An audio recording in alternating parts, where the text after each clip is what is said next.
So, we are starting. Shut up. Shut up. No. Shut up. I had a bit planned out for this the instant I started watching the episode, because I saw that title and I was like, Emerson's going to make jokes about this, isn't he?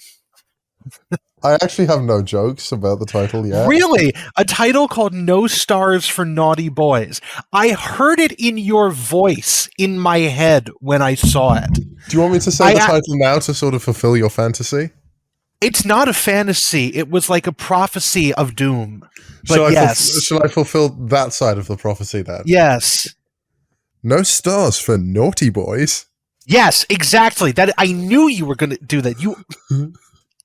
Well, I do like that cheeky little grin. And yes, I knew you were going to do it like that. Like, I saw it, and it was like the only person in my entire existence who says the word naughty unironically is you. I've never said the word. Yes, you have. Yes, you have. Earlier when? When we were doing the episodes for season 1, because I was still finding my footing as a podcast host then, and I kind of have now. I know you've definitely called me naughty at least at one point because we were talking over each other.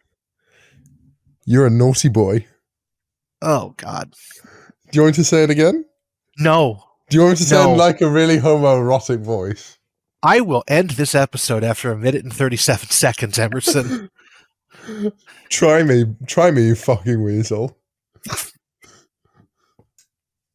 Okay. That's what J.K. Simmons' character says to Miles Teller's character's one in Whiplash. Whiplash, yeah.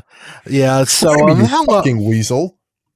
I'm the man who runs the Daily Bugle, and I also voice Grunkle Forward in Gravity Falls, but I am best known for... I can't do the J.K. Simmons voice. Do you know that J.K. Simmons also provides the voice for the yellow M&M?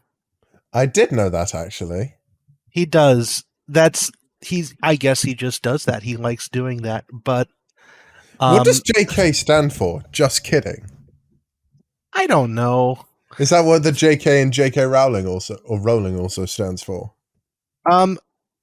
J.K. Rowling, I know the K it doesn't mean anything. I asked it ironically. You don't need to look at it. Oh, I already did. J.K. Simmons' full name is Jonathan Kimball Simmons.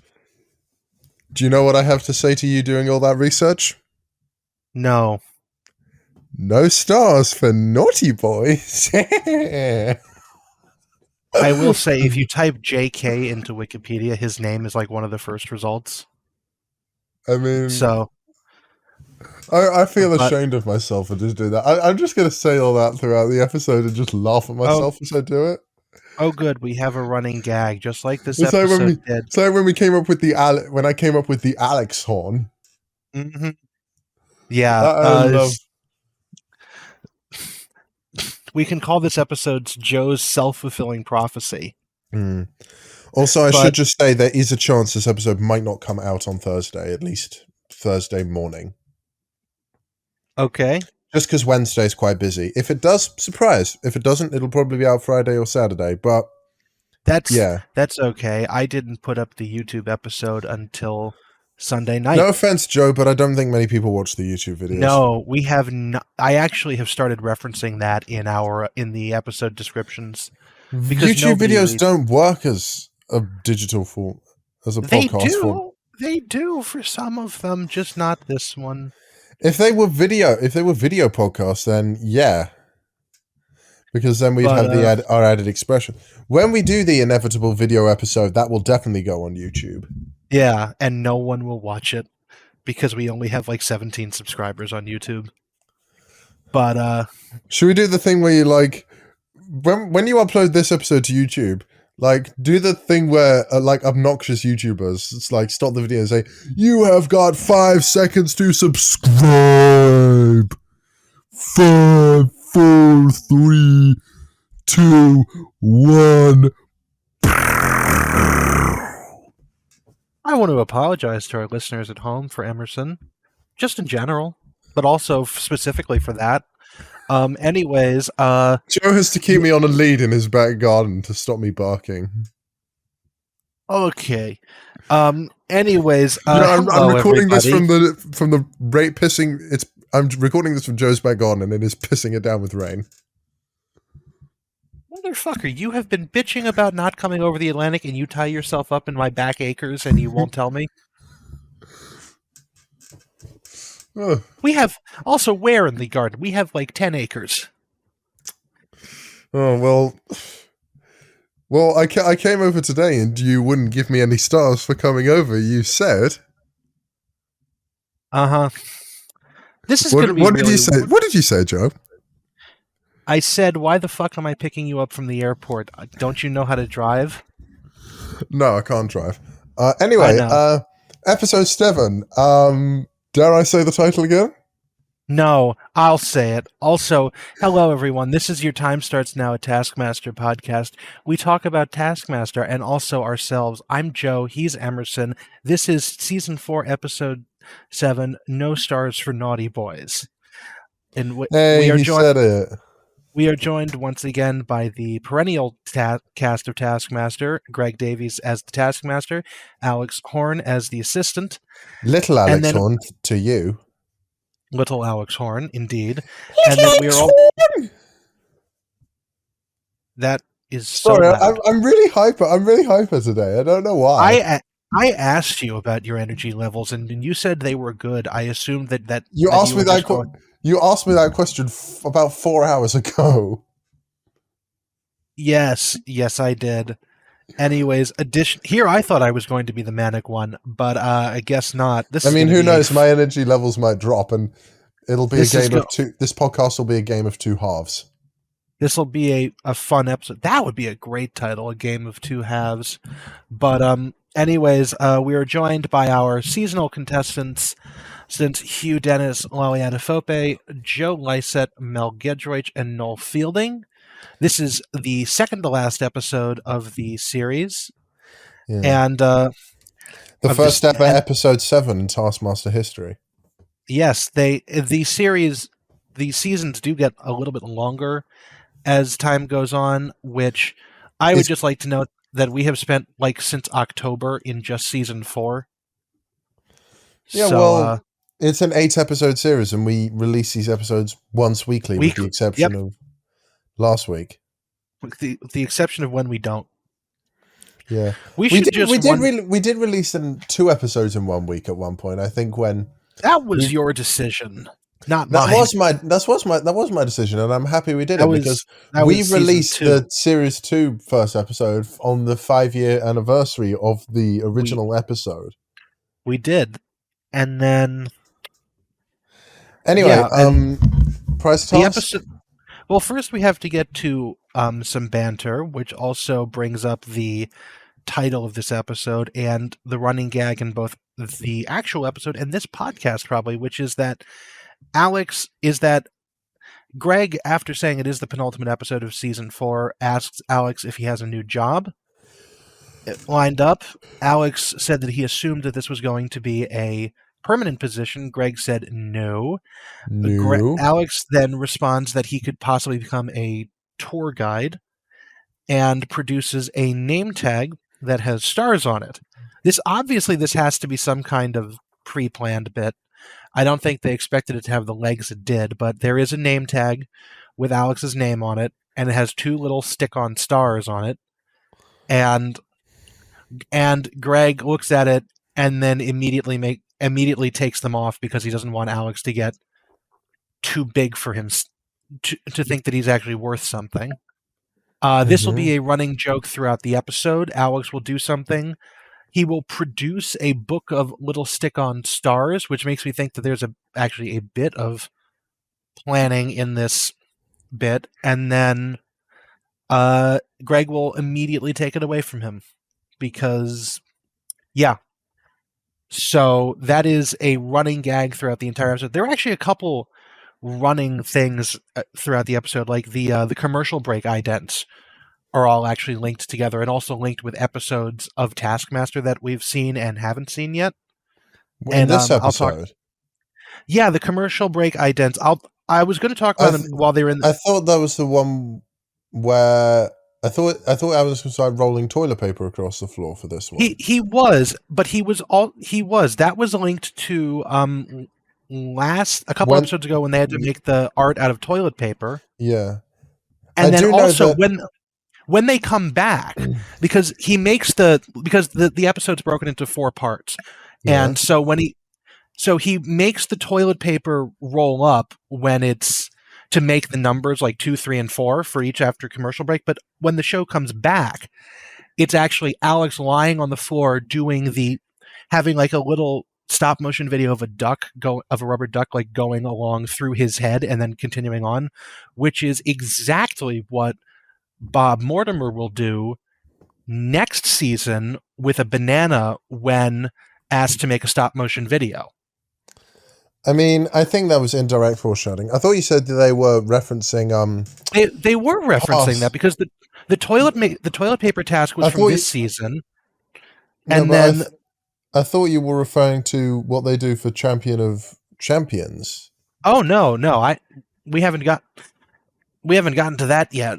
No, this is just because I was do you want me watching. to tell you what they do in the commercial indents for Champion of Champions, or do you want to keep it a surprise? I kind of want to find out myself. All right, then I won't tell you. If you listening at home have seen I say at home, you could be walking to work or going to just post a letter in the post box. Or if you were driving your car and then Emerson's loud noises made you crash, you could be sitting on the side of the road right now. I apologize. And this was the last thing you listened to before your car went up in flames. Anyway, so the prize task is the best chair. Which, if you're going to talk about the hide and seek task, do I take this one or do you take this one? I take this one. You take the next one, which is hopping. I should just want to say, do you remember when they had to do the best battery operated prize task? Yes, and none of them. I'm surprised there were no groans like that. For this honestly, that one doesn't. That one's not as obvious of a joke because I know the joke you're making there. The battery operated one is not is an obvious joke. Well, the chair one has so much like clean meaning to it that no one's going that it's not immediately obvious that there's a dirty side to that joke. That's and true. So anyone who did that, like I could see maybe Joe Lycett doing that, except that he would then immediately like realize that he's the only person to have thought of that, and everyone would call him out on that. Let me try to. Greg, I have brought in my face as the best chair. Oh. That was my Joe Lycett impression. I know, and I'm just trying, and that would just be like. I did an impression of James Acaster a few days ago. Do you want me to try and replicate it? If you want to. Hello, I am James Acaster, and I am thoroughly displeased with what I am seeing. My eyes are circles. It's better when you see the face.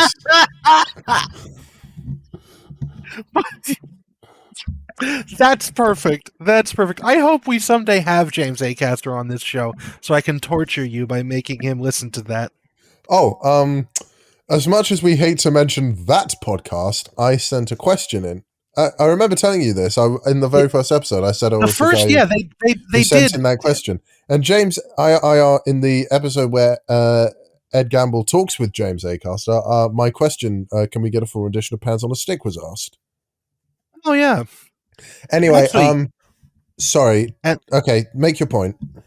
Oh, no, actually, I've totally forgotten in the last 2 seconds. Okay, great. I'll bring it up later. Best chair. We're 14 and a half minutes in. Let's go. So what Joe has done is he has sculpted a chair of Greg's head, not full-sized, but will model it into a real life-size chair if he wins. But he will only do it if he wins, and because he's got a lot on if it doesn't come second or third. Yeah. Any thoughts on this? I thought it was a little low effort, if I'm being entirely honest. Doesn't even look like Greg. It's a very bad model, and also it's like it looks just so distressing. It's so distressing looking. Oh, you haven't seen the stuff Bob Mortimer pulls out of his I have actually, but I Bob makes it charming. Joe does not. Lolly brings in a 9 foot by 6 foot beanbag that's bright orange, and I feel like it because obviously we're both quite tall. If someone quite short, so, like someone below 5 foot, sat on that, they would get lost in it. I like bean bags, but my problem, like, actually, no, I take that back. I like big things to sit on. I don't like bean bags that much because they're very uneven. Like, I actually have a California King mattress, which is like a 7 foot by 7 foot square. That's great. I wouldn't mind a 9 by 6 like bed, but it's just that a beanbag is not the right consistency. Hmm. I wonder how I many like, people. I wonder how many other people are going to take you saying you like to sit on big things out of context. yeah, I was thinking of that as I said it, but I don't care. If you do actually want to give me your dirty joke on that, please email us at ytsnpod@gmail.com or leave a comment on YouTube, or Um, can you leave a podcast on Spotify? Like, can you leave a comment on Spotify? no. Drat. Mal has brought in a chair from her doll's house that Philip Pennyfield sat on, about yay high, about maybe 10 centimeters high. It's a Quite a doll's cute chair. little chair. And Greg Uh, says that he can fit one of his testicles on it. Also, of note, Mel still has Philip Pennyfield, which I think is very interesting. And, the crowd thinks it's a little adorable. Greg does not. Actually, at the very end of the episode, he goes on to a bit of a rant about Mel's doll collection, which we can get to at once we get to like the very end of the episode. Possibly. And then, well, I'm going to bring it up. I'm letting you know now. Well, And then then I'll dramatically end the episode there. with what I run the Zencaster session, how are you going to end it? I'll cut it out in the edit. Maybe. Anyways, Hugh has brought in. He's brought his chair. He's brought in for quite sentimental reasons. It's his son's favorite chair, which is his own shoulders. it's so nice. I was typing notes on this and I paused it just as they put the picture into full screen, and I experienced an emotion that I'm not entirely sure how to quantify, other than that it felt like really heartwarming. Like, because the picture of Hugh is taken with a film camera that's clearly from like the 90s when Hugh was much younger and his son was a toddler, and it's just like one of those really heart-achingly adorable pictures that someone takes when they Wait, sorry, what see did you their own say? family. It's heart-achingly adorable. It's adorable, He was a okay? toddler? Hugh's son is a toddler. Oh yeah, sorry. For some reason, I heard you say my son, and I was like, No, "What?" Hugh's son is a toddler. Hugh was obviously much younger, and it looks fucking adorable. Like, it's like, if you're just listening to this, pull up the episodes in like the first 5 minutes, watch that and look at it, and it's just you will then experience an emotion. Which emotion, I don't know, but it's one of these ones where it's like, you want to just not give it points because that's like really bullshit. Like, from like an objective point of view, and then you look at it, it's like, oh, so everybody else is just lost. Um, It's really weird. It's like, it's just so nice though. it is It's just nice. such. Hugh Dennis, world-renowned star of No Time to Die, featuring Daniel Craig, should recreate that photo with his son, who's probably my age now. Yeah, it's It's just so nice. I I really, just typed Hugh Dennis's name into Instagram, and what comes up is an account called No Context Desky. Hugh actually does seem like a guy who really cares about his kids. Because the article I read about him being in No Time to Die said that he took his daughter to the premiere of the movie. So, like his mid-20s daughter. So it's like that's nice. That's Yeah. nice. And I've never anyway, found any evidence that Hugh was anything other than a nice guy. yeah, I mean, his Taskmaster persona is most likely just an act for laughs, but he is a smart, intelligent guy. My mum's met him, and she has a picture of her with him. Oh, that's awesome. If I can find it, um, I will show you. Anyway, Noel Fielding has brought in a chair that is decked out to look like, well, not look like, but has David Bowie patterns on it. Yeah, the back of the chair is Bowie with the Ziggy Stardust lightning stripe down his face, Mm-hmm. and then the seat is a bunch of like Paisley-esque patterns that I think are related to various acts Bowie's done. It'll be in the IMGA file. People don't need to just God, have it nobody displayed. looks at the Imgur file. I put the first 2 episode Imgur files up, and they got like a collective 12 downvotes, and no one has interacted with them. Nobody seems to care. If you want the Imgur supplemental, please email us at ytsnpod@gmail.com, because otherwise I don't see the point in doing it, because nobody gives a shit. All Like, right, the scores seriously, for the no one cares about Imgur. yeah, we tried and we failed. Anyway, the scores. Hugh, for once, does not come last or even second last. He gets 5 points. Noel gets 4. Lolly was going to get second originally, but was knocked down for insulting Greg's need to buy his clothes online. Then it's Joe in fourth and Mel in last. Do you want Which to do? Do you want to do I Taskmaster Joe, or do you agree with these? I would like to do Taskmaster Joe, although I would also like to just mention that I think that the soundbite of can we play the soundbite of like of uh Greg and Joe Lolly are. Lycett in Oh, no Joe Lycett insulting Mel's chair, and then Greg saying, "Mel, she's going in last," and Joe just going, "Thank fuck for that," I just have in my notes glorified matchstick, which is what I think Joe called it. uh, It's a really funny back and forth. This episode was like chock a block with funny back and forths. all right. Just please don't go overboard on the sound bites. I don't have a lot of time to edit this. Oh yeah, no, there's not a lot. All right. Well, she brings in a glorified matchstick. And well, she's in last place. Oh, thank fuck for that. All right. Now, Taskmaster Joe. Taskmaster Joe. Hit me with it. So I am going to give Hugh first place, because how can you not? Noel gets second because I just adore that print.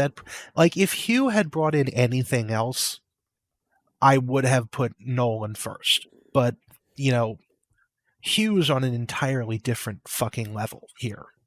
So then I'm putting Lolly in third, just because the beanbag's a solid choice, but better stuff. There is better stuff. Mel, I'm putting in fourth because it's at least got a little bit of sentimental attachment to it. And then Joe's is not a real chair, nor is it an aesthetically pleasing alternative. So he gets no points. Nil Nil point. point. Nil point. Because honestly, like, if Hughes, I would say, is one of the best prize things we'll get this season. Yeah. And Joe's is arguably one of the worst, because that fucking chair homunculus just looks Mouth thing. terrible.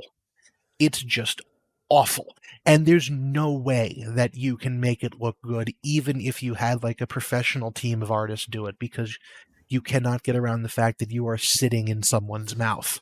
That is a horrifying concept. Well, technically, when I said that the best chair to bring in would be someone's face, Joe kind of did that. Yeah, he did, except it was Greg's face, which is Well, to be fair though, the Taskmaster's always been a very narcissistic character. yeah. No, I get it. It's just that this is just really hideous. Like, absolutely hideous. I do not like 0 out of 10 every choice made in the construction of that, even that just little clay prototype was wrong. Mm-hmm. So Can we talk about the next task? yes, we can. This one is a lot of hopping around. So Everyone goes hopping mad from this task. yeah, kind of. We start out in the side yard of the Taskmaster house. It is covered in bunting that is strung like from the house to the fence to traffic cones in the yard. Alex is against the far fence line, and the contestants are out on the other side by the door of the house, which has a table with the task and a tray of bread slices and milk, which which the task goes. First of all, it says stand on one leg and then continue reading. Your raised foot must not touch the ground until the task is complete. Bring Alex's dinner. Every time your raised foot touches the ground, you must eat a slice of Alex's dinner. Most dinner delivered fastest wins. So, so, things to note. Before Mel even read the task, she ate a piece of bread. Also, there Mel is likes a eating food, as we've learnt in the task with the fish Yeah. balls and chocolate. Mm-hmm. Also, there is a 5-second penalty per piece of bread eaten, which I would like to point out that if you listen very closely to that, there is a gasp that is cut off very quickly, like in the edit, which I believe is related to a deleted scene that's up on YouTube, I think on like Channel 4's YouTube channel, where Joe Lycett proceeds to call this show a scam. Because I watched it like 2 days ago and I thought it was about this task, but if you listen very carefully, it's like Mel gasps and then it's cut off and they continue on. So they clearly did another take of that.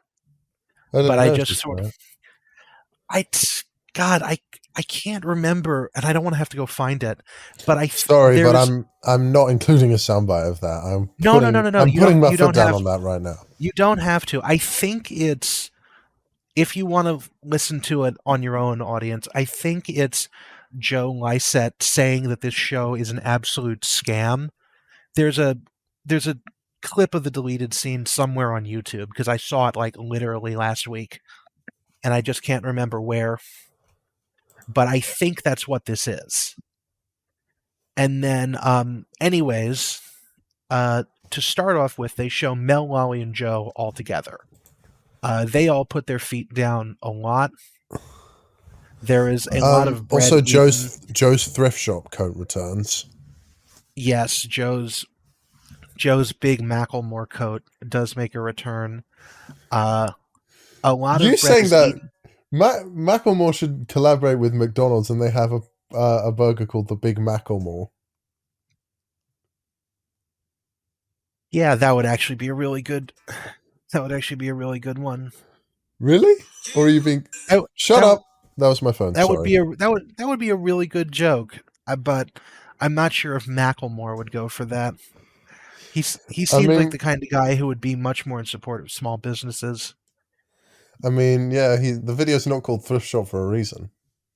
For no reason, just everything else I know about the guy implies that. Maybe I'm entirely wrong, but who knows?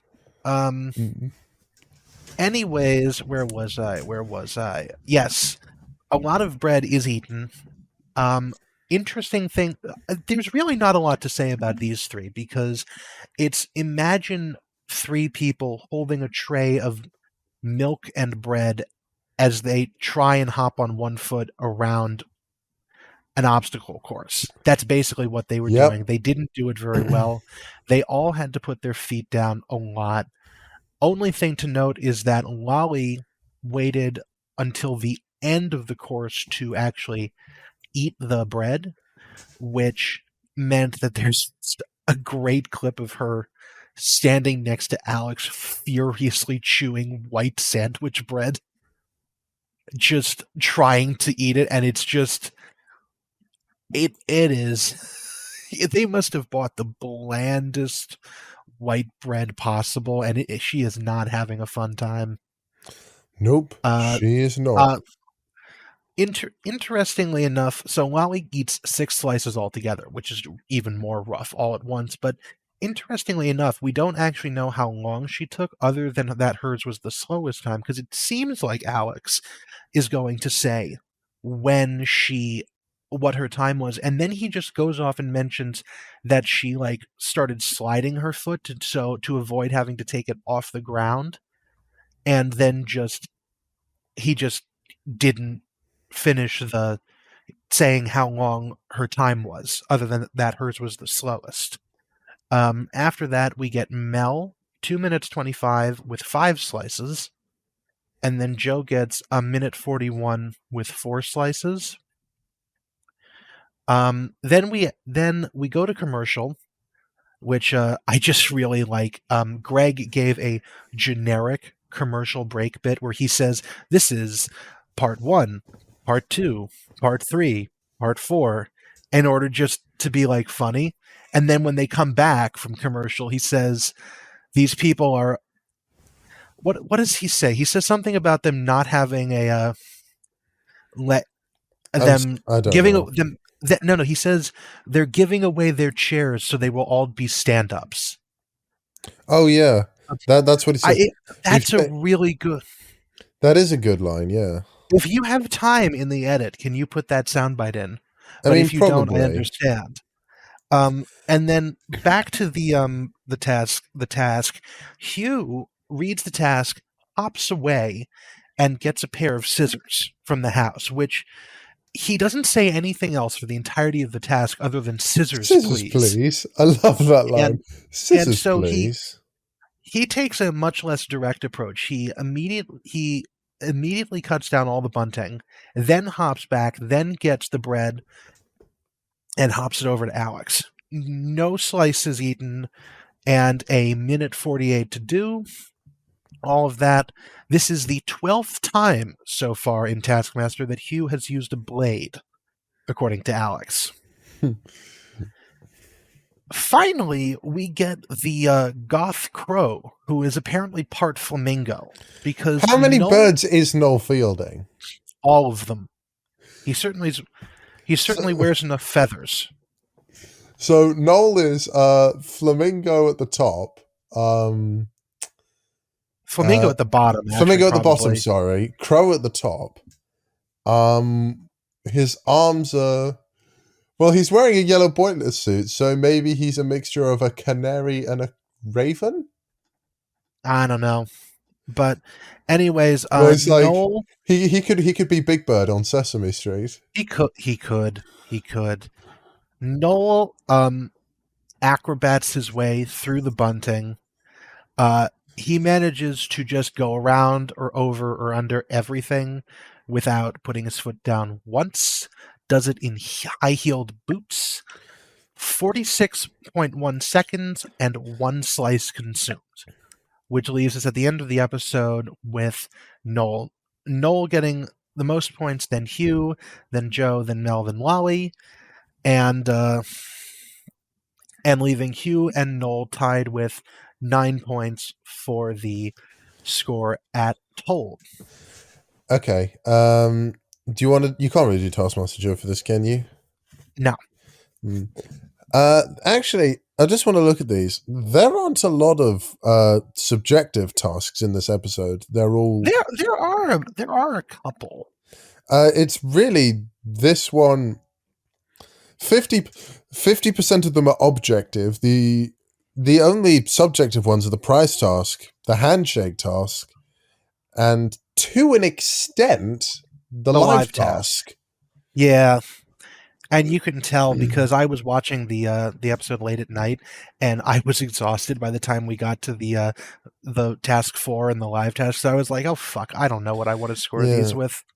The episodes that have like 4 or 5 pre-recorded tasks I tend to be quite hate slow. those. They're so dense. They're so dense with And they make information our episodes longer too. And you And like then, to talk forever. No offense. I do. Like, actually, I do want to talk about something during this task, and I actually had to stomp down the urge to go on a tangent in the last one because you mentioned Big Bird, and I remembered a factoid about Big Bird that has nothing to do with this show, so I shouldn't bring it up. Can you tell me how to get to Sesame Street? Oh no, it's actually like the darkest fucking Sesame Street fact ever. I don't want to know. No. It's not out like, of disinterest, but just because not to shut you down, but just because like I don't like too much dark stuff about kids shows. Oh, it's not like actually dark. This never happened, but it could have happened. It's like a creepypasta kind of thing. No. This, okay, very quickly. In 1986, they wanted to put a civilian in space on the space shuttle. Space Shuttle Challenger was chosen. Challenger blew up on national television. It was a teacher in the United States, big thing. Except before they picked the teacher, they'd gone to Sesame Workshop, asked if they wanted to put Big Bird in space, and the only reason they couldn't is they couldn't get the costume through the door. We almost had Big Bird blow up on national television in front of every child in America. Oh, God. No. That almost happened, and they would have brought Carol Spinney, who puppeteered the costume, with it. So we would have lost Big Bird altogether if they'd have gotten through the door. Will I be going where Mr. Hooper is?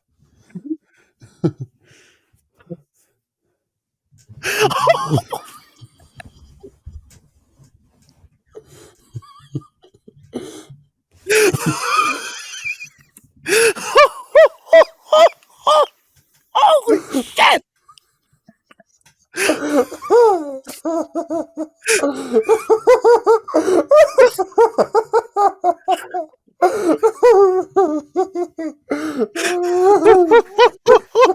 Oh my God!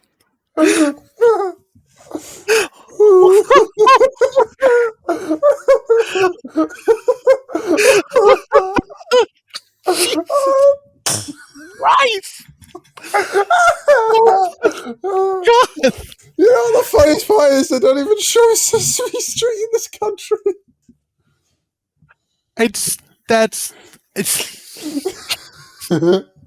I'm actually crying right now. Holy shit! And you thought No Stars for Naughty Boys would be the funniest thing I'd say. Oh my God!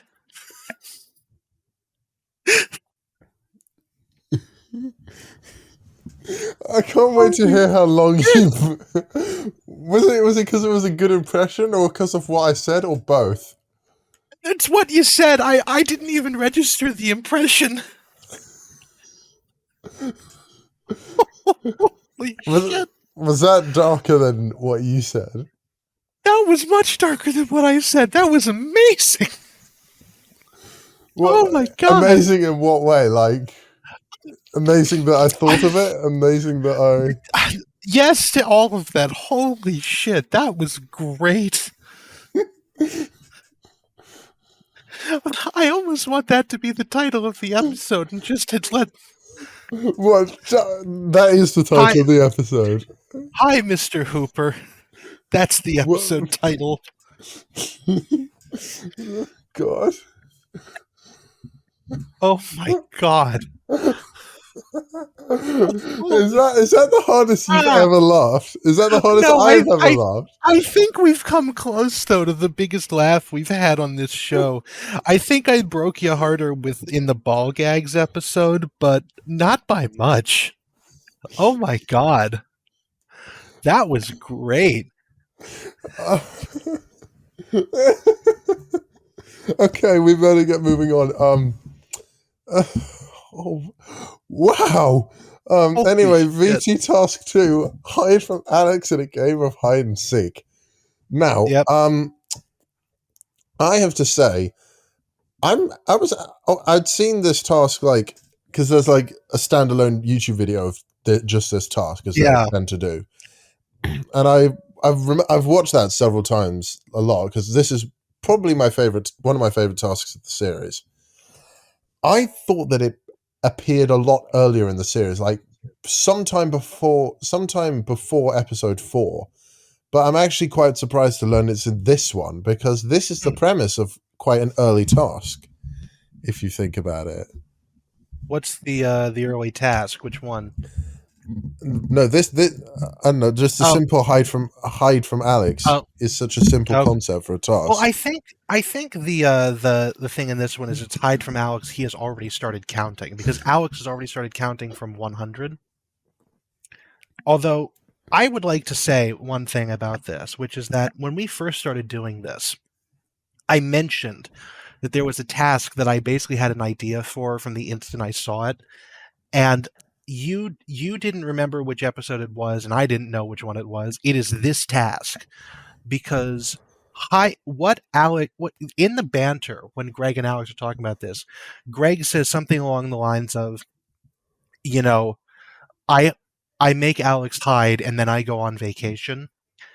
And if I were doing this task on Taskmaster, what I would have done is I would have taken the GoPro because every contestant has a GoPro. I would have run out the gate of the Taskmaster house, down the street, and either lost myself in the suburban sprawl or hopped on the bus because there's a bus stop down the street from the Taskmaster house, according to Google.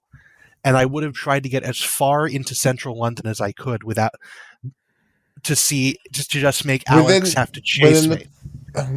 You keep going after the timer was up. Well, yeah, because Alex would have to look for me, and if I'm on like a bus if I'm on like the train if you're going to Hammersmith, Piccadilly Circus, or to Buckingham Palace, even.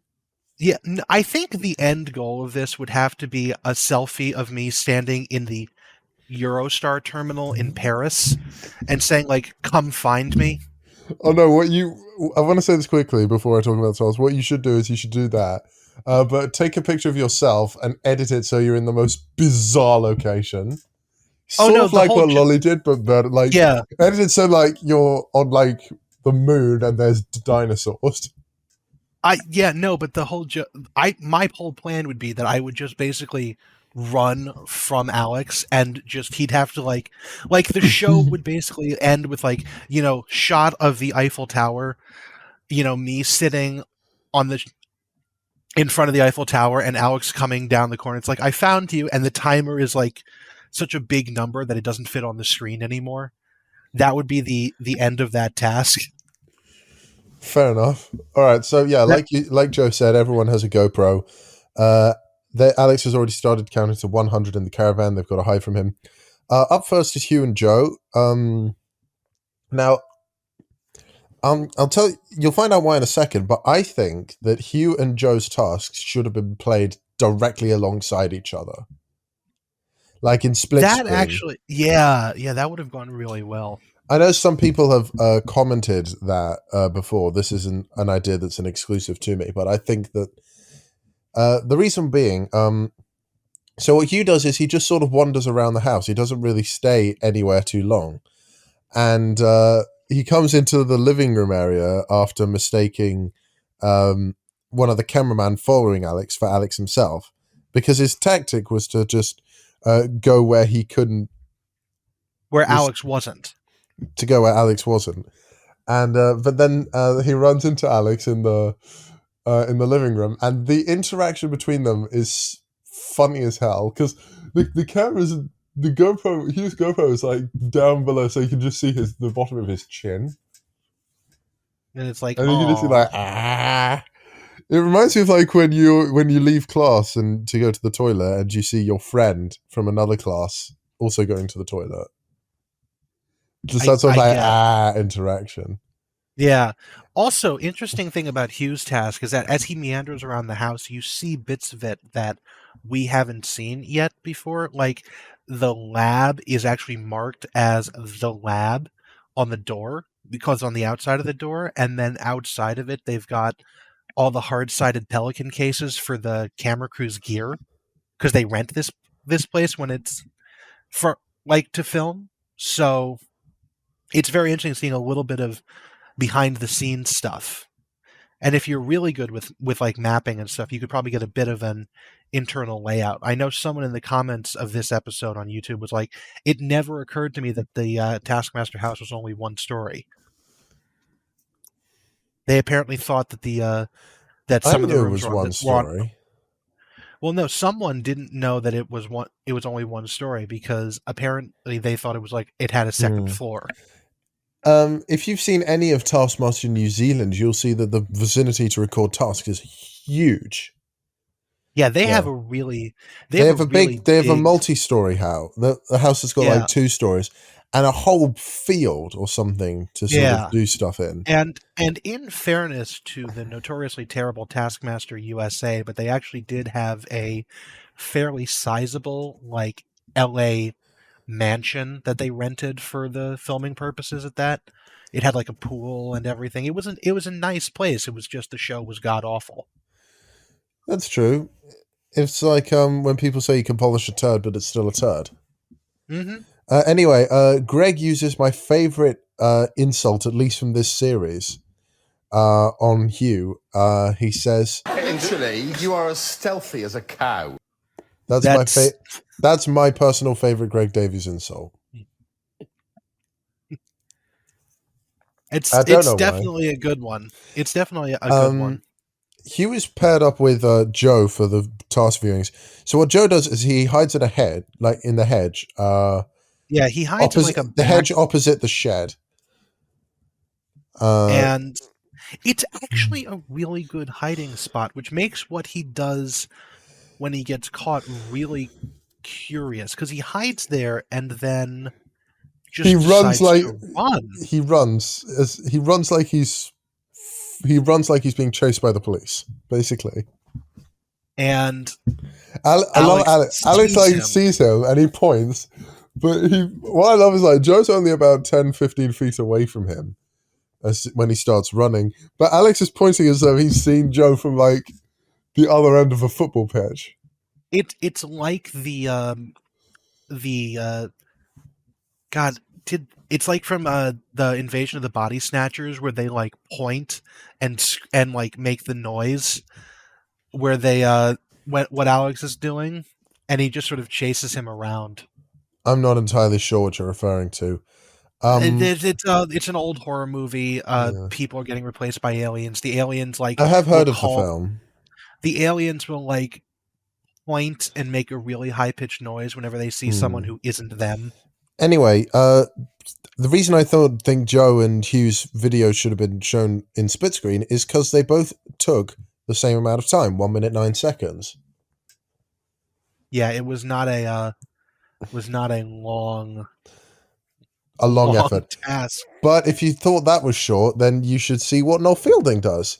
So what Noel does is he sneaks out to the caravan. I think he's trying to go for like the stealthy tiger look, which is what Greg suggests. But really, he looks like he's injured his leg and he's hobbling along. But he just hides behind the caravan. And Alex's first instinct is to go back there. He's like, "Oh, yeah, found this you." is actually like as much as you want to shit on Noel for this because he's wearing bright yellow and is just out in the open. It really is that Alex, like he must have like pre-gamed a route for this because every time he goes out of the caravan, goes around it in an anti-clockwise fashion, and goes around to the back first thing. We've broken new ground now that we're mentioning the direction Alex walks around the caravan. Well, no, because it's important because the only reason he found Noel is because he went behind the caravan first. Like, Noel actually didn't make any noise. He didn't do anything. It seemed like it would be a good idea because because you would assume that Alex would probably go straight out of the caravan and then start looking around like the house, but instead he just around the caravan and then makes a loop. Yeah, he does do that. Anyway, but he finds Noel in 16 seconds and Noel is smashed into last place. Yeah. But Greg wants to see Alex hunt. Also, just one more thing. The camera crew follows Noel through the house, which I thought was very interesting because the crew didn't follow Hugh or Joe. They only had GoPros. And I'm kind of interested why. Because like the whole inclusion of the camera crew kind of is like, imagine if like Alex had just seen Noel because of the camera crew. Like they definitely screwed over Hugh. I'm interested to I'm just sort of curious why they did that, but not for the other ones. Or if like the camera crew like was sworn to secrecy or something. Does that make sense? Sort of. But anyway, what's more important is Greg's desire to see Alex hunting women. Yes. No, Yes, he I'm not does say joking. He that. actually does say I that. know. That was the exact same noise I made when he said it. Now, I want to breeze through this quick because we're nearly at the 50-minute mark, and we still have 3 tasks to go. He also calls Nolan a yellow ninja. The only yellow ninja. And he also said that tigers don't wear a fucking yellow boiler suit. Mm-hmm. Anyway, Mel hides in the cupboard, and what Alex does is he, without knowing that Mel is in there, like sticks his hand in and feels around, and he touches Mel's boobs by accident. And Mel is so nonchalant about this.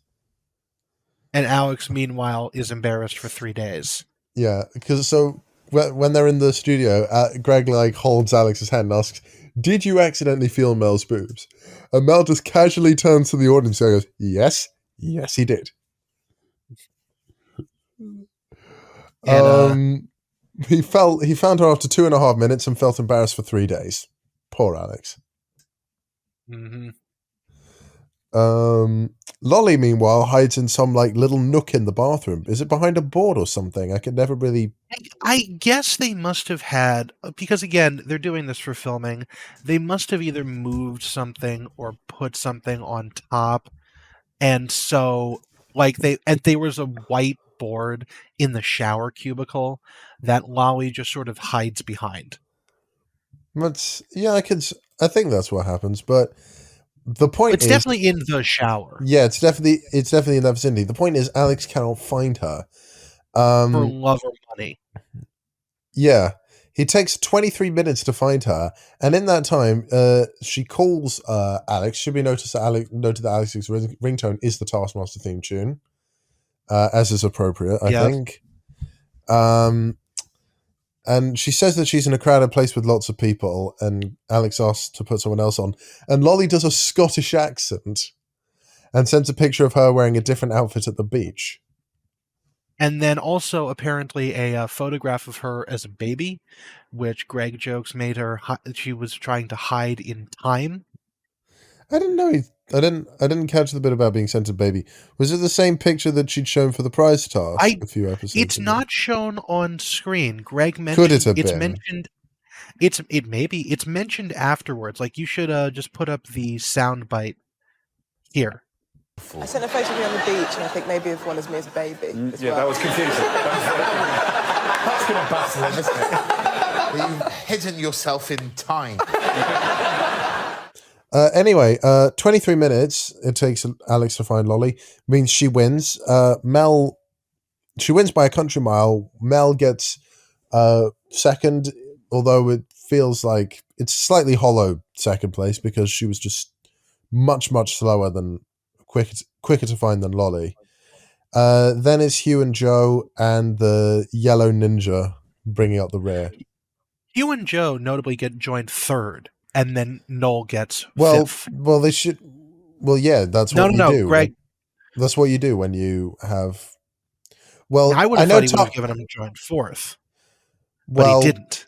The thing is, Taskmaster scoring is a little bit weird, but normally what you're supposed to. We've been through this before. If there's a tie, you eliminate the top 2 places. So if you're in a, if you're in a race and if there's a race, and 2 people come joint first, there's no second place. It just goes to third because 2 people finished before you. But yeah, Okay. that's how the scoring's supposed to work. Anyway, it's your turn to do the final team task of the series. Yes. This one is really good and also features a lot of foreign languages. Which so this is again in the side garden of the Taskmaster house. There's an obstacle course set up with different tasks. The main task is as follows: get this wheelie bin across the finish line. One of you must be in the wheelie bin at all times. One of you must be blindfolded at all times. The wheelie bin rider must direct the wheelie bin drivers to complete the course and the 5 challenges within it. Also, no one can speak English. This is I assume it's worded a little bit differently when it's presented to the youth because The youth and I think Noel, you mean? the youth and Null because because Mel and Hugh read out the bit about one of you must be blindfolded. Joe and Null, who are the wheelie bin pushers, are both blindfolded. Yeah. But as so the 5 tasks are reverse through here, wait 11 seconds, get the driver to pop this balloon, high-five each other once with each hand, and finally remove the swimming noodle, then cross the line to complete the course. So we start with the old married couple, who are apparently both almost or entirely fluent in French, Well, that's helpful. which is very interesting. But Mel and Hugh, or Mel and Oog, Reminded me of are just Taskmaster in a way. yep, Mel and Oog, which is apparent. Which Also, there's a lot of British people have a tendency to know French because it's one of the like primary right next door. Yeah, like how Yeah, Spanish is quite commonly taught in the yeah, States because of Mexico. yeah. You'd think we'd learn French, but the Canadians don't even like the parts of Canada that speak French. So we Like so Quebec feels like an entirely its own like separate little bubble from the rest of Canada. we could spend 6 hours talking about how Quebec actively promotes the French language and actively discriminates against English speakers, but I don't want to because that would Take too involve much 6 hours time. of thinking about Quebec. But no, yeah, Spanish is a lot more commonly spoken. But one other thing is that Mel calls Hugh Oog because the way that French works. There's actually a Tumblr post that circulates around the internet of someone who mentioned that it's like if you're speaking in French, all of the letters in Hugh are silent. So it's a really I think there's a couple of different ways of pronouncing it because Mel is clearly just making the first H silent. Greg and Alex say that Hugh is pronounced Hugh in French, presumably because they're defaulting to the English pronunciation, just because the Yep. French are like, we're not dealing with this. Hugh, I don't know whether or not that is the correct way, but Hugh was very confused at first about who the hell Oog was. So perhaps Well, I mean, no matter he what it grappled the concept quite quickly. yes, but no matter who was the actual way it's pronounced, Mel was doing it wrong a little bit. But they're extremely fluent in French. They go through all the tasks with minimal difficulty, except with the balloon, which was more because They tend that Mel had to like shove it into Hugh's hands, and Alex just looks so happy when they're going through this when because Alex hides behind the clipboard, does his little yeah, laugh behind the clipboard. You know he's just on a little power high. no, it's not even that. He's just laughing because Mel's like, she's like making the noise of a balloon popping. Can we just drop in just that little soundbite right here of like Mel trying to tell Hugh that you have to pop the balloon? Okay. Tu dois faire le pouf. Bouf. Tu dois faire le bouf pouf. À la ballon. Oui, il faut burster le ballon. Oui, Hugues. Et remercier. Yeah, Yeah. and Alex just loves that. But that is the that is the other one. Then we get to the children in Null, who they speak German, except when they don't, which does make me wonder whether or not they like all agreed on a language, because I wonder what would have happened if they'd gotten a group who like 2 people spoke one language and 2 people spoke another, so you'd have to translate across. But I remember, I want to make this very quick, a Phineas and Ferb joke, whereas Perry the Platypus has to control a robot of some sort, but the instructions are in like one language, but they only have a dictionary that's like that language to another language, and then a language from the second language to English. yeah.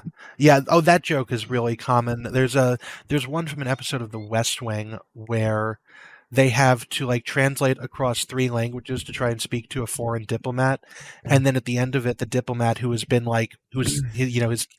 supposed to be not a nice guy, but he just admits that he's speaking English, and he just basically calls them all assholes and leaves.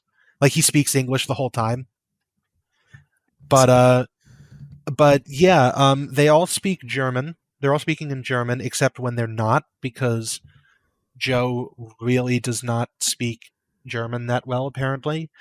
Then again, neither does anybody else, because most of the words appear to be ja, halt, and schnell. Licht, schnell, licht, I think was one of them, which might be left. And I should know, because yes, I have German heritage. I don't speak the language, but I don't. I took German for a semester in college. I don't remember any of it, but yeah, it goes fairly well. It actually goes fairly well indeed. Other things to note is that Noel was not very helpful at all. Joe, at one point during the balloon pop task, thinks there's a bridge involved in this, because I guess he misunderstood what she was saying. Speaking English all the time, and then fun thing to note: the end of the course is marked out by 2 traffic cones, and they push across it so quickly that one of the cones gets caught under the wheelie bin and just shatters. Oof. Like if you watch it, because it's like a tiny little cone, like 6 inches tall, and they just run over it, and you can just see it like snap in half. Ooh. Under the thing. So the children and the half-pissed skeleton, which is what Greg calls them, because he calls Noel a half-pissed skeleton. That was like, instead of Harry Potter and the Half-Blood Prince, they had Harry Potter and the Half-Pissed Skeleton, written by J.K. Simmons. Just kidding, Simmons.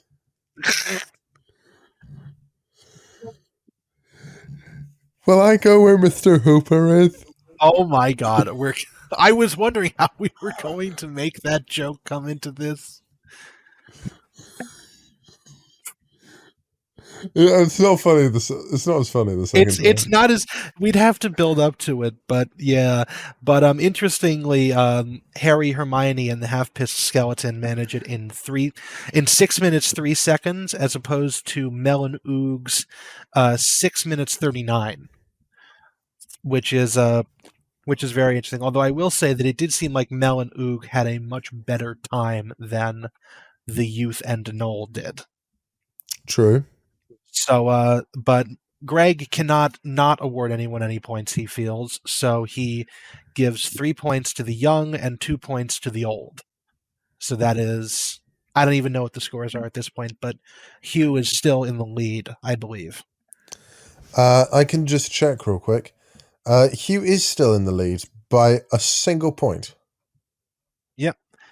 And then I'll take this on one. to task 4, in the lab. Yeah, I want to make this one quite quick, because I want to wrap up within the next 10-15 minutes. This one's a pain to do. But I do like the bit before this task. Unveil the new handshake. And this is the first appearance of Bernard the Mannequin. Yes, I said first appearance. He appears a few more times.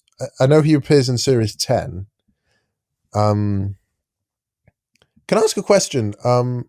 I'm having I can hear myself talking, but I don't know if it's the playback from Zencaster or me in your headphones. I have playback disabled on mine. I have no idea. I have my noise canceling software turned on. If there is, I don't know. I certainly don't hear me through you. I mean, But I've got headphones on too. How long is left of my? Yeah. I've got enough time.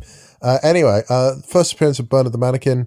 Noel says the slippers are weird, but takes it back when he finds out they're Alex's. And Mel accidentally kills Bernard about 3 times. I also like how everyone was really creeped out by Bernard except Hugh, who was perfectly fine until he asked Alex, "Is he based on you?" And then Alex goes, "I'm based on him." And Hugh just sort of like, it's like that blink you get from someone who's nuts, but they realize that you're crazier. It's like, okay, we're gonna keep going and not mention this. To be fair, though, that's a funny line. That's a good way to subvert expectations. It is a great line, but Hugh's quiet serial killer-esque mien is not okay with that. No, he's not. Anyway, so yeah, Mel rips Bernard's hand off. She pushes him down, and his head falls off as well. It's quite graphic, actually. Yeah. Molly is like immediately set and locked and knows what she wants to do. Okay, so Mel's up first. I didn't write down exactly the actions because we'd be here forever, and I would be taking notes for way too long. Oh yeah, no, It was very bizarre. My notes are, how the fuck do I describe this on an audio podcast? End of note. It was very bizarre. And I joke, this is literally what I wrote. This is the notes I wrote down for it. And I quote, I CBA to describe the entire thing, soz. That is a sentence I wrote in my notes. Stars? Soz, it's short for sorry. Oh, yeah, it's a British thing, I think. Yeah, well, like actually, if you just want me to run through all of my notes on these, Mel's is, how the fuck do I describe this on an audio podcast? Hughes is, okay, look, there are twirls and cheek cupping, and I can't describe this. Noel's, and then I'll do the other ones when we get to them, just because this was like much more stream of consciousness than usual. Hugh and Alex just twirl and slap each other. Hugh and Dennis like to put Alex in. Hugh Dennis likes to put Alex's life at risk when they have to do choreography. Mm-hmm. Yeah. If we think back to the musical, the ringtone. There were a lot of parallels between this and the ringtone task. Yeah, I wrote that for my notes from Mel, but probably takes Mel back to 96 again and gets a hug from Alex. Mel didn't outright say that it was 96-esque, but I thought that was what was going through her head. Lolly unveils a new handshake. I combine the words new and youth in that first sentence, but Lolly unveils a new handshake that is very much a symbol of the youth. So she shakes hands, gives Alex a £20 note, some chewing gum, and paracetamol and codeine. Yeah, which is Tylenol with codeine in the United States, I believe. Do you not have paracetamol or is it known by? Tylenol is the brand name of paracetamol in the United States. Oh, okay. Yeah. In this country, we just tend to call medicines by the name, the purpose that they serve. Yeah, no, it's. Oh no, well, there's so many different brand names, and they well, actually no, Tylenol is mostly acetaminophen, but I think the stronger version is paracetamol. I am the son of a doctor. I should know this.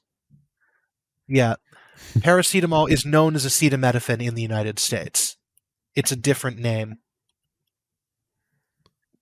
Okay. But yeah, and then they mix stuff here, like Excedrin is a popular migraine brand that is aspirin, acetaminophen, and another NSAID pain reliever. So with caffeine.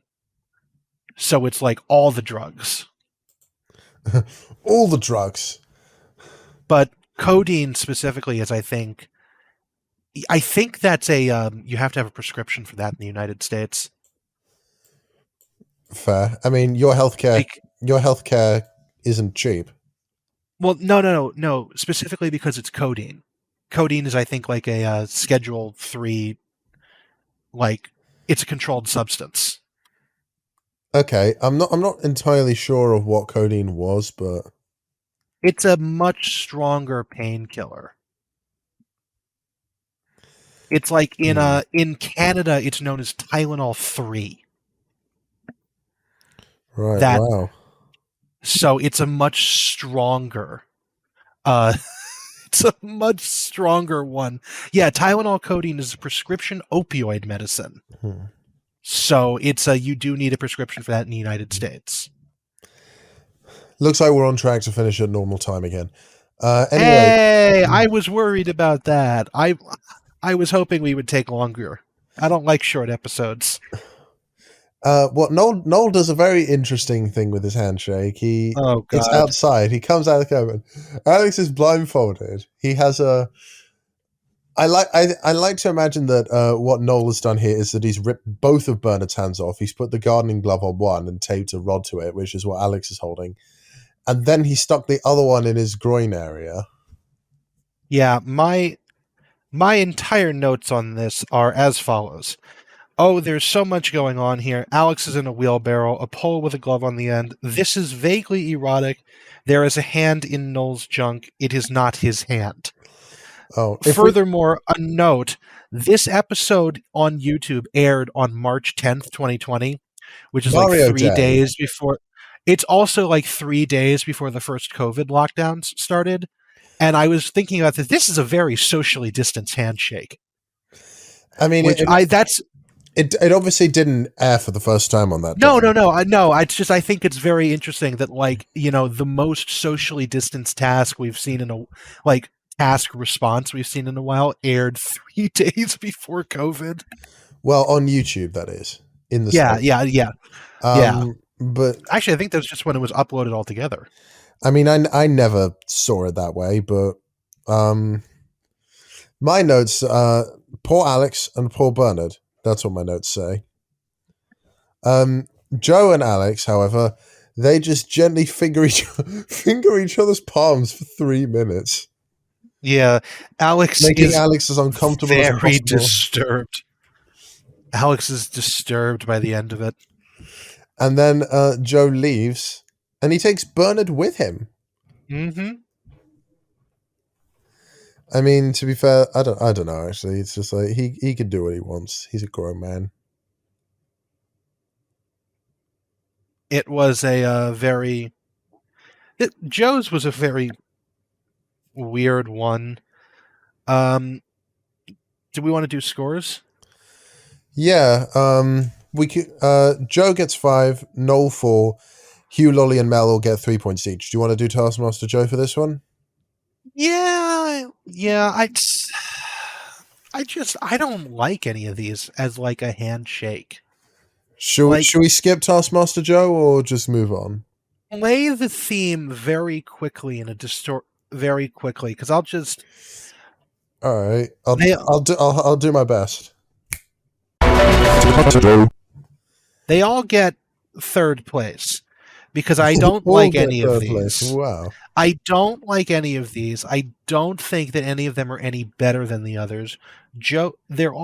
Noel's is objectively worse, but it's in a different way. Like that, they're all not great. I'm also very old-fashioned about handshakes. I think that you just shake someone's hand very firmly. Do not break their hand, but do not give a limp handshake. Do it just like that, and you judge them harshly if they have a limp handshake.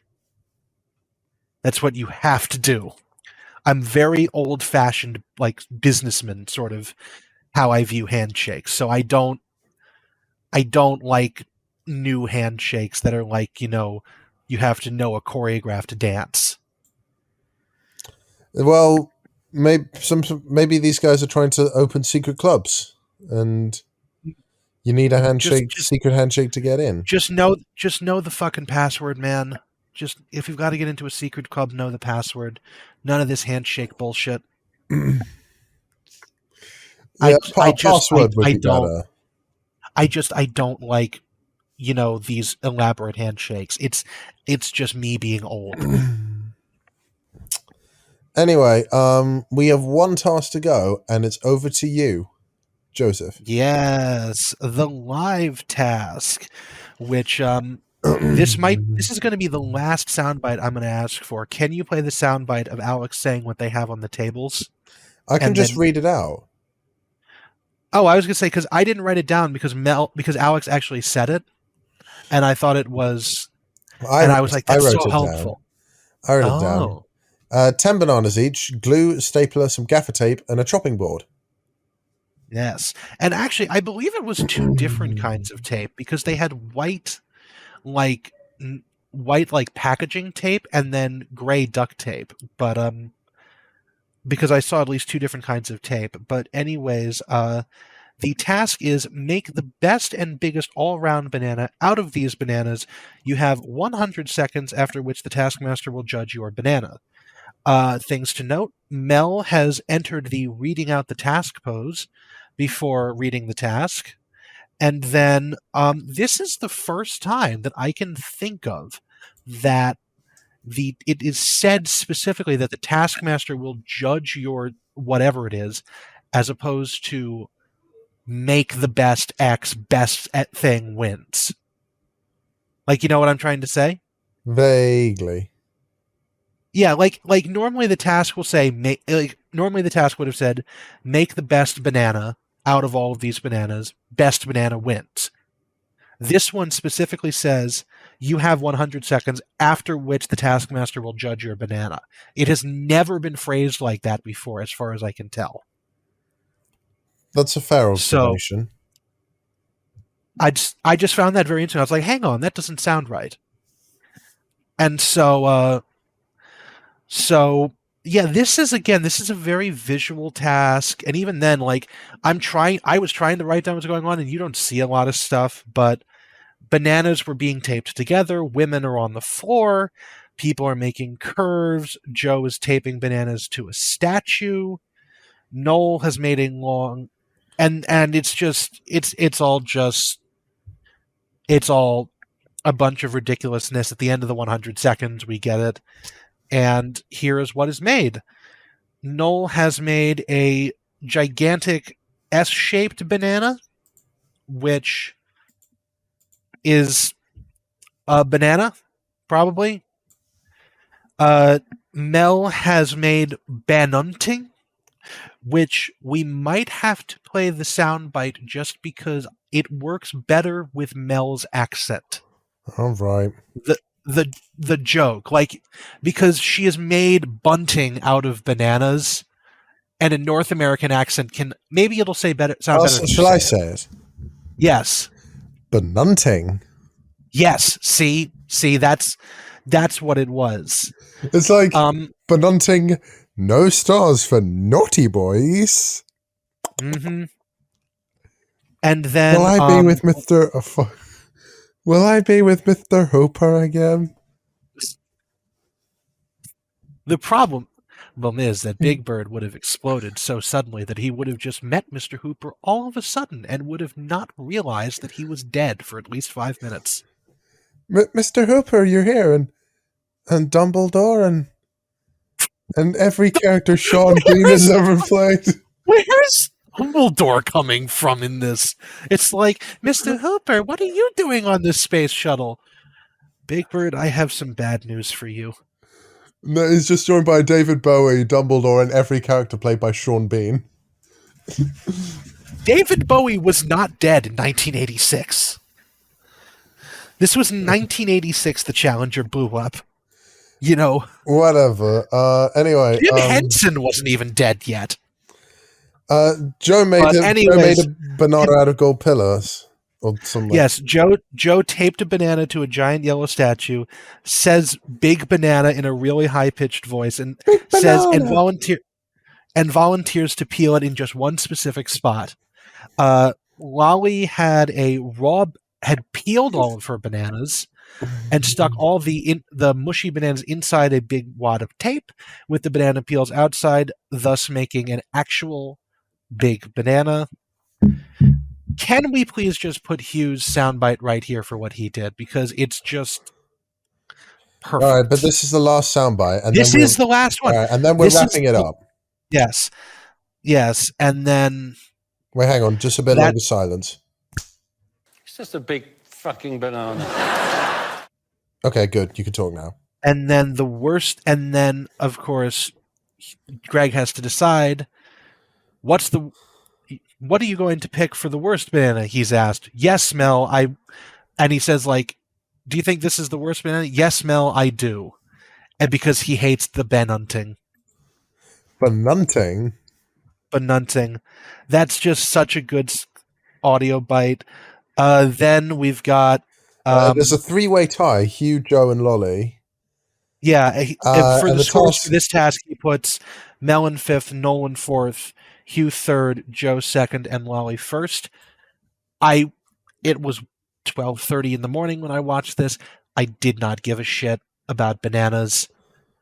I would do Taskmaster Joe. I just don't care. We're not gonna do. If you're not gonna do Taskmaster Joe, I'm not even gonna attempt to put this intro in. So let me just think about it really quick. Lolly 1st, Hugh 2nd, Mel 3rd out of pity. Joe, I don't give a shit about, and Noel, I don't give a shit about either. To I'll put him up with Hugh. So that I don't have to put the soundbite in, I'm just gonna sing it. Taskmaster Joe. Cool.